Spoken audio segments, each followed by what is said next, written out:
ভিডিওটা তোমরা যারা ক্লাস 10 এ আছো অর্থাৎ 2026 সালে মাধ্যমিক পরীক্ষা দেবে তাদের জন্য। আমি ভৌত বিজ্ঞানের পার্ট 1 এর আগের অনেক চ্যাপ্টারে সাজেশন দিয়েছি। আজকের কোন চ্যাপ্টারটা আছে হচ্ছে কেমিস্ট্রির তড়িৎ প্রবাহ ও রাসায়নিক বিক্রিয়া চ্যাপ্টার থেকে কিছু পার্ট 1 এর গুরুত্বপূর্ণ প্রশ্ন। কি কি আছে প্রশ্নগুলো চলো আমরা শুরু করা যাক। একটি তড়িৎ অবিশ্লেষ্য যৌগের নাম। একটি তড়িৎ অবিশ্লেষ্য যৌগ মানে কি? যারা জলীয় দ্রবণে তড়িৎ পরিবহন করতে পারে সেমন একটা অবিশ্লেষ্য যৌগের কি নাম? গুরুত্বপূর্ণ একটা প্রশ্ন। নেক্সট, তড়িৎ লেপনের উদ্দেশ্য। এই যে তড়িৎ লেপন করা হয় তার পেছনে কি কি উদ্দেশ্য আছে সেই উদ্দেশ্যগুলো লিখবে। কম করে 3টে অন্তত পড়ে রাখবে। ওকে, পরবর্তী NaCl তথা সোডিয়াম ক্লোরাইডের দ্রবণ, সোডিয়াম ক্লোরাইডের জলীয় দ্রবণ তড়িৎ বিশ্লেষণ করলেও চিনির দ্রবণ পড়ে না কেন? কি বলছে যে NaCl কারেন্ট বহন করতে পারে। আরে বাবা, কারেন্ট বহন করতে গেলে তো কিছু আয়নের দরকার হয়। তোমরা জানো যে NaCl জলীয় দ্রবণে ভেঙে কি তৈরি করতে পারে? Na+ Cl-, কারণ এটা কি একটা আয়নীয় যৌগ। আয়নীয় যৌগ মানে যে জলে ফেলে ভেঙে যাবে এবং সেই উপাদান আয়নগুলো কি কারেন্ট পরিবহন করবে।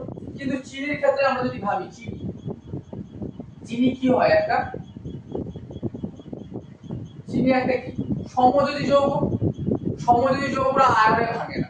তাহলে আয়নে না ভাঙলে তুমি আয়ন পাবে, তাহলে কারেন্টটাকে পরিবহন করবে। এটাই যদি ব্যাখ্যা করে লিখে দিতে পারো হয়ে যাবে। তাহলে বোঝা গেল যে কেন NaCl এর দ্রবণ তড়িৎ বিশ্লেষণ করতে পারে কিন্তু কেন চিনির দ্রবণ পারে না।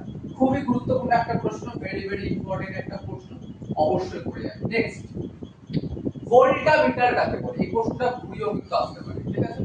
ভোল্টা মিটার কাকে বলে, ঠিক আছে? একক দিয়েও কিন্তু প্রশ্নটা আসতে পারে যে তড়িৎ বিশ্লেষণের একক, ঠিক আছে? ভোল্টা মিটার কাকে বলে? খুবই গুরুত্বপূর্ণ একটা প্রশ্ন, অবশ্যই অবশ্যই দেখে যাবে। নেক্সট, তীব্র ও মৃদু তড়িৎ বিশ্লেষণের উদাহরণ দাও। তীব্র মানে কি? দুটোই তড়িৎ বিশ্লেষণ, মানে দুটোই কারেন্ট পরিবহন করতে পারে। তীব্রটা মানে কি? যে একটু ভালো কারেন্ট পরিবহন করতে পারবে, অর্থাৎ আয়নগুলো ভালোভাবে উৎপন্ন হবে, বেশি আয়ন উৎপন্ন করতে পারে যে তড়িৎ বিশ্লেষ্য, সেটা হচ্ছে তীব্র। আর যারা কম আয়ন উৎপন্ন করে জলীয় দ্রবণে তারা হচ্ছে মৃদু।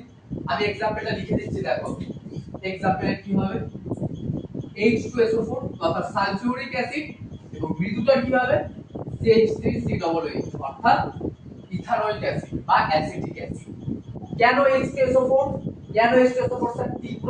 কারণ H2SO4 বেশি সংখ্যক H+ আয়ন উৎপন্ন করতে পারে, তাই জন্য এটা একটা খুব তীব্র অ্যাসিড এবং সঙ্গে একটা তীব্র তড়িৎ বিশ্লেষ্য। কিন্তু অ্যাসিটিক অ্যাসিড যাকে তোমরা কিছুটা তার জলীয় দ্রবণকে ভিনিগার রূপে ইউজ করো, জানো তো যে ভিনিগার ঘরে চিকেন বা কিছু রান্নার সময় যে ভিনিগার মেশানো হয়, সেই ভিনিগার কিন্তু অ্যাসিটিক অ্যাসিডেরই এক প্রকার জলীয় দ্রবণ, ঠিক আছে? এটা একটা মৃদু অ্যাসিড, ঠিক আছে? তাই জন্য এটা কিন্তু আমরা খাবারের মধ্যেও মেশাই। কিন্তু সালফিউরিক অ্যাসিড কি একটা তীব্র অ্যাসিড, বোঝা গেল? তাহলে এই ছিল পার্ট 1 এর তড়িৎ প্রবাহ ও রাসায়নিক বিক্রিয়ার 5টা গুরুত্বপূর্ণ প্রশ্ন। এছাড়াও পার্ট 2 পার্ট 3 আসবে প্রত্যেকটা চ্যাপ্টার থেকে, শুধু পার্ট 1 এই শেষ নয়।